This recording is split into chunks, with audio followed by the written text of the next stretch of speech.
এই যে ফগ লাইটটা লাগিয়েছিলাম মূলত হচ্ছে বাড়িতে যাব এই উদ্দেশ্যে, কারণ গ্রামের আমার এই বাইক হন্ডা লিভার বাইকের আলো খুব প্রবলেম হয়। থ্রোটল না দিলে এটা তো লাইটের আলোই দেখা যায় না। দ্যাটস ওয়াই এই লাইটটা ইনস্টল করা। তো আমি শহরে খুব একটা এটা ইউজ করি না, খুব একটা বলতে একেবারেই ইউজ করি না। জাস্ট এই লাইট আমার এখন দরকার নেই। ফজরের আজান দিচ্ছে, এখন বাজে হচ্ছে 5টা 5। আমি এই মুহূর্তে আছি রামপুরা। বাসা থেকে বের হয়েছি ঠিক 5টায়, 5 মিনিটে রামপুরে চলে এসেছি। গতবারের রাতের বেলায় এই বিশাল বিশাল ট্রাকগুলা চলে, উফ, কি ভয়ঙ্কর এক একটা, আল্লাহ মাফ করুক। কি অবস্থা, রাস্তা পুরা অন্ধকার। এখানে আমার এই লাইটটা দরকার আছে, সেফটি ফার্স্ট। আল্লাহু আকবার। মনে হয় না পুরো ভিডিও করতে পারবো, ক্যামেরার চার্জ যে পরিমাণ খাচ্ছে রে বাবা। এই ক্যামেরা অবশ্য অনেক পুরনো, 22-এর শেষের দিকে কিনেছিলাম বা মাঝামাঝি একটা সময়। বেশ পুরনো হয়ে গেছে, 2 বছরের মতো তো হবেই। 2 বছর না, আরও বেশি হবে, কারণ আমি বাইক কিনেছি অলমোস্ট 2.5 বছরের বেশি। তার আগেই আমি ক্যামেরা কিনছিলাম। আর খুব একটা তো চালানো হয় না, সেই হিসেবে ব্যাটারিগুলো হয়তো ডাউন হয়ে গেছে। এখন ব্যাটারির ব্যাকআপ মনে হয় না খুব একটা দেবে, আসলে জানি না কি অবস্থা। ওই দেখো, এত বড় একটা বাস উল্টা চলে আসতেছে, এদের কি আক্কেল! ও আসতো না, কন্টেনার। এদের আক্কেল জ্ঞান জীবনও হইতো না ভাই, দিনে রাতে এরা যখন পারে উল্টা দিকে ঢুকায় দেয়। এটা কি আল্লাহ মাবুদ জানে। এত সুন্দর গর্ত থাকে রে বাবা, রাস্তা তো নয়, যেন মৃত্যুকূপ। এখানে অনেক দেরি করে আজান দিচ্ছে। ক্যামেরার ব্যাটারির খুবই বাজে অবস্থা। বাসা থেকে বের হইলাম 100%, আর এখন 55%-এ চলে এসছে। তার মানে আজকে আমার ফুল জার্নিটা কভার করা সম্ভব হবে না হয়তো, যদিও একটা ব্যাটারি ব্যাকআপ, যদিও ব্যাকআপ ব্যাটারি একটা আসছে, কিন্তু সেটার যে কি অবস্থা আল্লাহ মাবুদ জানে। চলে আসলাম হানি ফ্লাইওভারের টোল প্লাজায়। টোল দিয়ে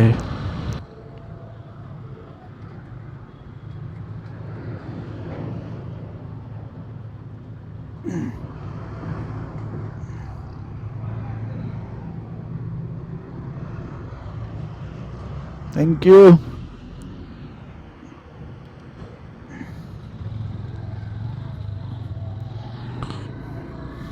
10 টাকার টোল দেওয়া শেষ, এবার হচ্ছে চলে যাওয়ার পর ধীরে ধীরে।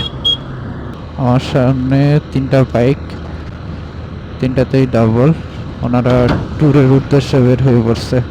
এখন আমি আছি হচ্ছে গাজীপুর ব্রিজ। এখান থেকে এক সাইড বাঁ দিকে চলে গেছে সিলেট, ঢাকা সিলেটের রোড, আর ডান দিকে চলে গেছে হচ্ছে ঢাকা চট্টগ্রাম হাইওয়ে। সো আমি এখন ডান দিকে চলে যাব। অন্যান্য বারের তুলনায় আজকে রাস্তায় প্রচুর গাড়ি। মানে আমি এর আগে, মানে আমি যতবারই বাড়িতে গেছি বাইক নিয়ে, যতবার বলতে খুব কমই গেছি, 4বার বা 5বার, সর্বোচ্চ 5বারই মনে হয়। তো মানে যতবারই বাড়িতে গেছি, এই ভোরবেলায় বাড়ির উদ্দেশ্যে রওনা দিয়েছিলাম। তো আজকে মনে হয় সবচেয়ে বেশি গাড়ি দেখতেছি আমি রাস্তায়। এত গাড়ি আমি আগে আগে কোনোদিন দেখি নাই এই সময় এসে। আল্লাহ সবাইকে বিপদ আপদ থেকে হেফাজত করুক। এই যে কি সুন্দর মামায় ব্রেক মাইরা দিছে, সাবাস।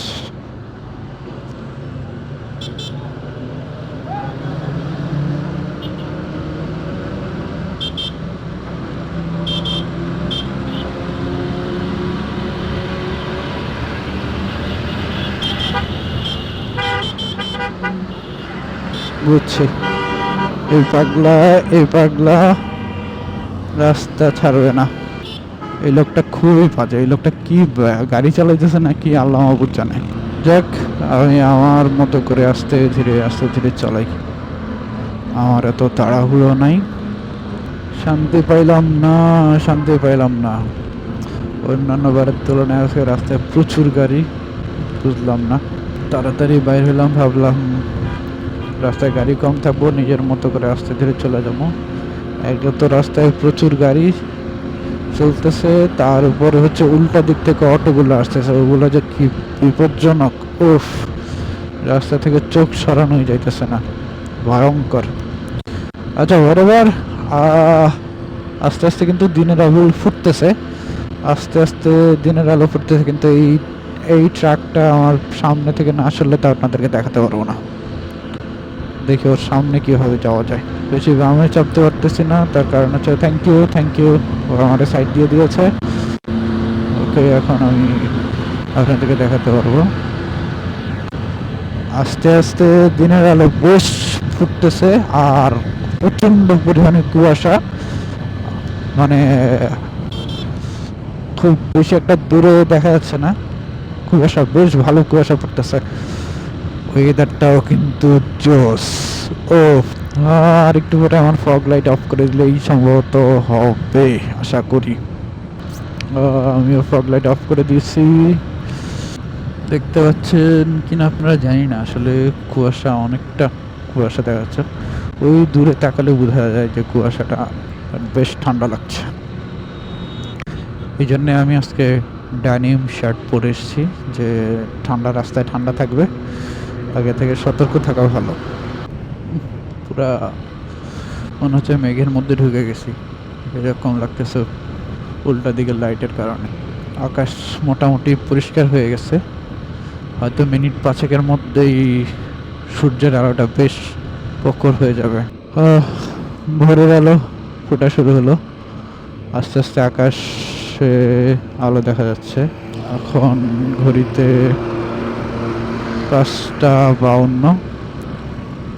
সূর্যের লাল কিরণ আস্তে আস্তে আকাশ পরিষ্কার হচ্ছে, আর এর মধ্যে আমার ক্যামেরার 2টা ব্যাটারির একটা ডাউন,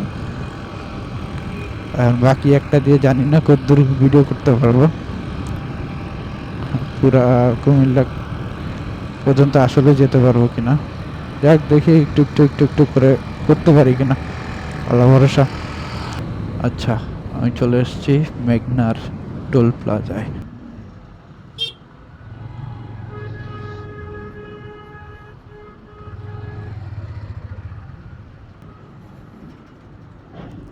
কত ভাইয়া? 15 টাকা।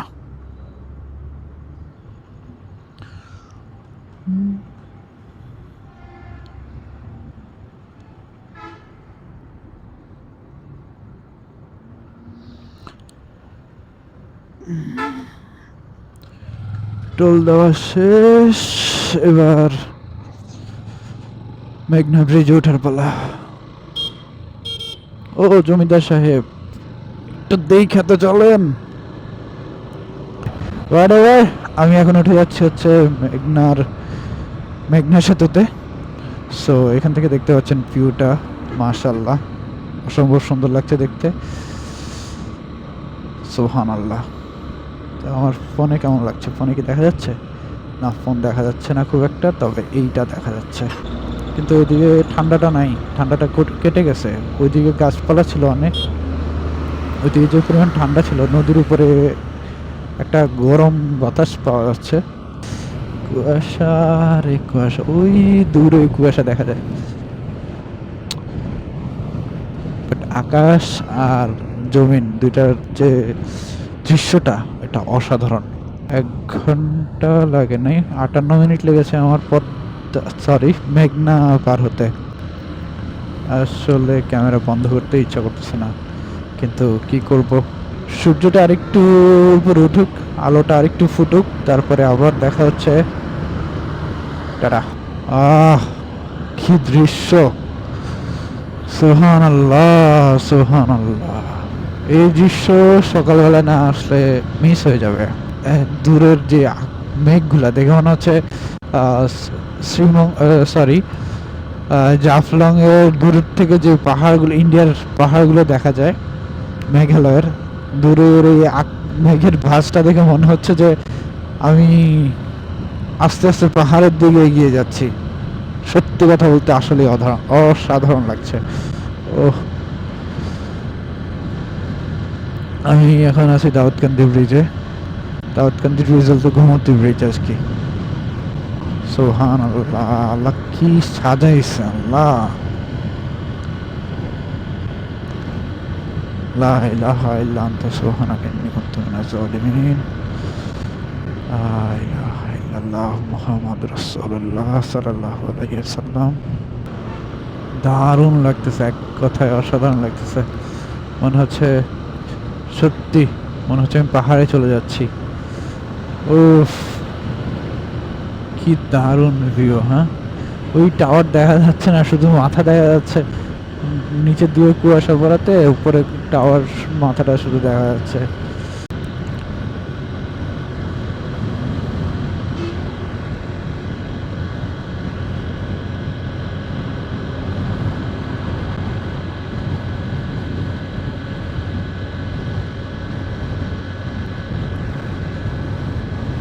ও, সামনে কিচ্ছু দেখা যাচ্ছে না কুয়াশার জন্য। সিরিয়াসলি এত কুয়াশা এখানে? এই যে গাড়ি মেরে দিছে মনে হয় একটা একটারে। চিপা চাপা আমাদের জন্য বেস্ট।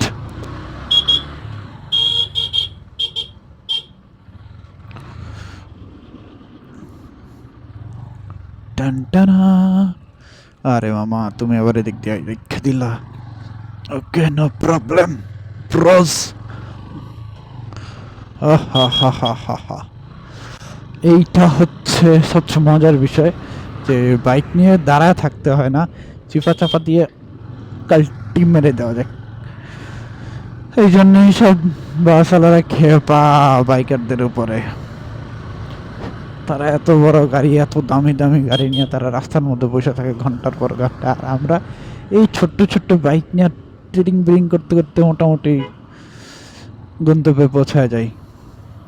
যাক, বেশি একটা লম্বা জ্যাম লাগে নাই, যতটুকু স্থবির ছিল অতটুকু আমি সামনে চলে এসেছি। এখানে রানিং আছে, এখন আমার এখান থেকে বের হওয়ার পালো। কিন্তু এখানে অনেক ঘন কুয়াশা পড়ছে, বেশ ঘন। আশা করি দেখাতে পারছি, জানি না কেমন হচ্ছে না হচ্ছে। তবে যারা ভিডিওটা দেখবেন, যা দেখছেন, সবার কাছে অনুরোধ থাকবে পুরো ভিডিওটা দেখবেন, আর একটা লাইক তো পান্তা হে ব্রো। ওইখানে সূর্যের কিরণটা মেঘের মধ্যে লাগতেছে, আর জোস লাগতেছে।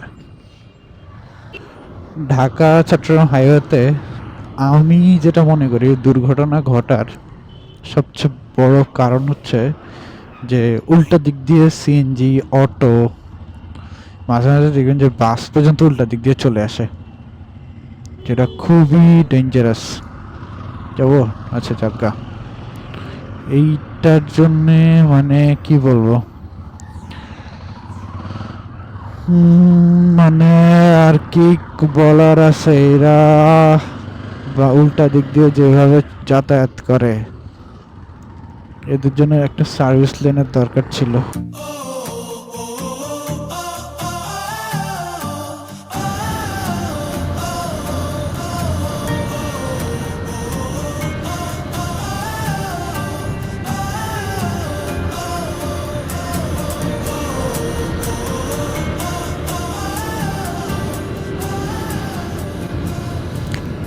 সত্যি কথা বলতে আমি আসলেই এখন পাহাড়কে খুব মিস করছি।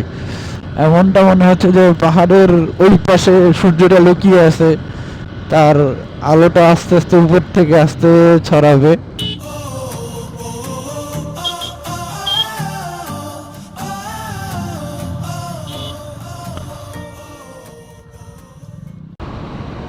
আমি এই নিয়ে যে কয়বারই হাইওয়েতে বাইক চালিয়েছি, ধরেন ঢাকা চট্টগ্রাম হাইওয়ে, তারপরে হচ্ছে আপনার বরিশালের যে রাস্তা সেখানে। তো আমি একটা জিনিস দেখেছি যে আসলে বড় গাড়িগুলা ছোট গাড়িগুলোকে অনেকটা সাহায্য করে ওরা। আমি দেখছিলাম যে আমি যখন ওদেরকে ডিপার দিচ্ছিলাম ওরা সুন্দর একটা সাইড করে দিচ্ছে যাতে আমি বের হয়ে যেতে পারি, বা অনেক সময় দেখা যাচ্ছে গাড়ি আটকে আছে, একটু সাইড করে দিচ্ছে বের হয়ে যাওয়ার জন্য। হাইওয়েতে এই জিনিসগুলো অনেক মজার। আরেকটা জিনিস হচ্ছে যে হাইওয়েতে বাইক চালিয়ে একটা জিনিস খুবই মজা লাগে, সেটা হচ্ছে বড় গাড়িগুলোর সাথে তাল মিলিয়ে বাইক চালানো যায়, যেটা হচ্ছে সিটিতে হয় না। ধরেন ঢাকাতে যে পরিমাণ ট্রাফিক, তার কারণে একটু বড় ব্রেক একটু বড় ব্রেক, এই জিনিসগুলো হয় না। এই জন্যে হাইওয়েতে বেশ মজা লাগে বাইক চালাতে। আর একটা জিনিস হাইওয়েতে একটা অসুবিধা আছে, ধরেন আমাদের এই ঢাকা চট্টগ্রাম হাইওয়ে যেটা, সেটা হচ্ছে উল্টা দিক থেকে যে গাড়িগুলো আসে, সরি গাড়ি না, বেসিক্যালি অটো আর সিএনজি। এই যে ধরেন এই যে একটা ভ্যান ঢুকে গেল, এইগুলা, তো এইগুলা বেশ বিপজ্জনক। কারণ ধরেন আমি একটা বড় গাড়ির পিছ দিয়ে যাচ্ছি, আমার কাছে বাম সাইডে খালি আছে, আমি এখন বাম সাইডে ঢুকবো, হুট করে আমার সামনে একটা অটো এসে হাজির হয়ে গেল, তখন আমি আমার ব্রেক করতে করতেই তো বেশ খানিকটা সময় লেগে যাবে। যাক, আমি এখন এই বাসটাকে ওভারটেক করে বাইর হয়ে যাই। অবশ্যই হাইওয়েতে এই যে ইন্ডিকেটারের যে লাইটটা, এটা ইউজ করা মাস্ট। দেখেন আমার সামনে প্রচুর কুয়াশা, আমার ভাইজর মোটামুটি ঘোলা হয়ে গেছে কুয়াশা, আমি কিছু দেখতেও পাচ্ছি না। ভিজিবিলিটি অনেক খারাপ অবস্থা, এটা মুছতে না পারলে। এই যে সামনে কিন্তু বেশ কুয়াশা, কোনো কোনো জায়গায় কুয়াশার মাত্রা অতিরিক্ত, আবার কোনো কোনো জায়গায় কুয়াশা খুব কম। দেখেন কি অবস্থা, আল্লাহ সুবহানাল্লাহ।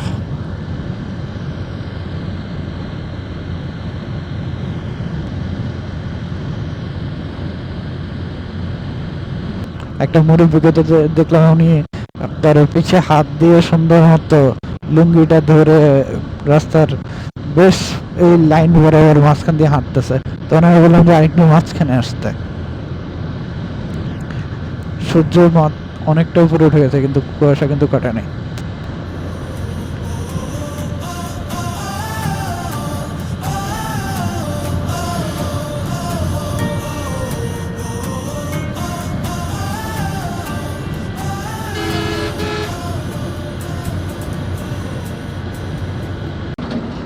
ফাইনালি কুমিল্লা ক্যান্টনমেন্টে চলে আসলাম। আর বেশি দূর না, আরো ঘন্টাখানেক লাগবে যদিও। মাঝখানে একটা ব্রেক নেবো, প্রায় 2 ঘন্টার বেশি হয়ে গেল ব্রেক নেওয়া হয় নাই, টানা চলতেছেই, একটা ব্রেক নেওয়া উচিত। ব্রেক নিতে বসলাম হচ্ছে কুমিল্লা ময়নামতি, তার ঠিক উল্টা পাশে একটা টং দোকানে। এখানে বসে চাটা খাচ্ছি। আসলে এই লম্বা জার্নির ক্লান্তিটা দূর করার জন্য 1 কাপ চা খুব দরকার ছিল।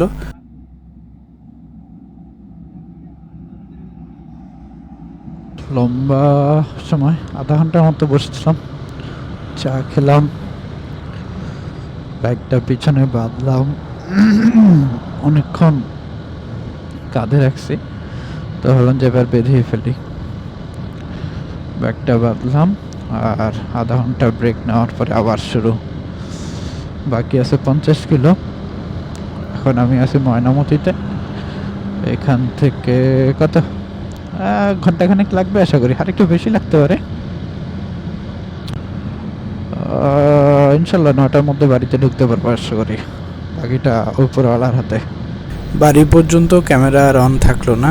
ব্রেক নেওয়ার পরে ক্যামেরা যখন আবার অন করলাম, তার একটু পরেই ক্যামেরার ব্যাটারি 2 নম্বর যেটা ছিল সেটাও ডাউন হয়ে গেছে।